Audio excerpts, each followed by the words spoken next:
श्रद्धालुओं, जय श्री कृष्णा, जय श्री राम, जय श्री राधे राधे, जय श्री महाकाल। इस प्रवचन में आपको सुनाएंगे महाप्रलय काल में केवल सद्ब्रह्म की सत्ता का प्रतिपादन, उस निर्गुण निराकार ब्रह्म से ईश्वर मूर्ति सदाशिव का प्राकट, सदाशिव द्वारा स्वरूप भूता शक्ति अंबिका का प्रकटीकरण, उन दोनों के द्वारा उत्तम क्षेत्र काशी या आनंदवन का प्रादुर्भाव, शिव के वामांग से परम पुरुष विष्णु का आविर्भाव तथा उनके सकाश से प्राकृत तत्वों की क्रमशः उत्पत्ति का वर्णन।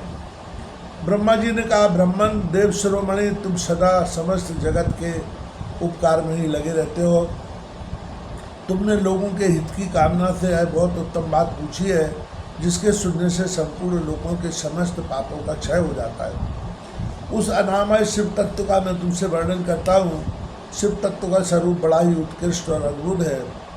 जिस समय समस्त चराचर जगत नष्ट हो गया था, सर्वत्र केवल अंधकार ही अंधकार था। न सूर्य दिखाई देते थे, न चंद्रमा, अन्य ग्रहों और नक्षत्रों का भी पता नहीं था। न दिन होता था न रात। अग्नि, पृथ्वी, वायु और जल की सत्ता नहीं थी। प्रधान तत्व अव्याकृत प्रकृति से रहित शून्य आकाश मात्र शेष था। दूसरे किसी तेज की उपलब्धि नहीं होती थी। अदृष्ट आदि का भी अस्तित्व नहीं था। शब्द और स्पर्श भी साथ छोड़ चुके थे। गंध और रूप की भी अभिव्यक्ति नहीं होती थी।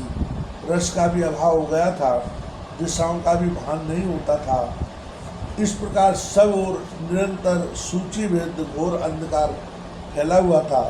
उस समय तत्सत ब्रह्म, इस श्रुति में जो सत्य सुना जाता है, एकमात्र वही शेष था। जब यह वह ऐसा जो इत्यादि रूप से निर्दिष्ट होने वाला भावात्मक जगत नहीं था, उस समय एकमात्र वह सत्य ही शेष था, जिसे योगी जन अपने हृदयाकाश के भीतर निरंतर देखते हैं। वह सतत उनका विषय, मन का विषय नहीं है। वाणी की भी वहाँ तक कभी पहुँच नहीं होती। वह नाम तथा रूप रंग से भी शून्य है। वह न स्थूल है, न कृष्ण, न ह्रस्व है, न दीर्घ तथा न लघु है, न गुरु।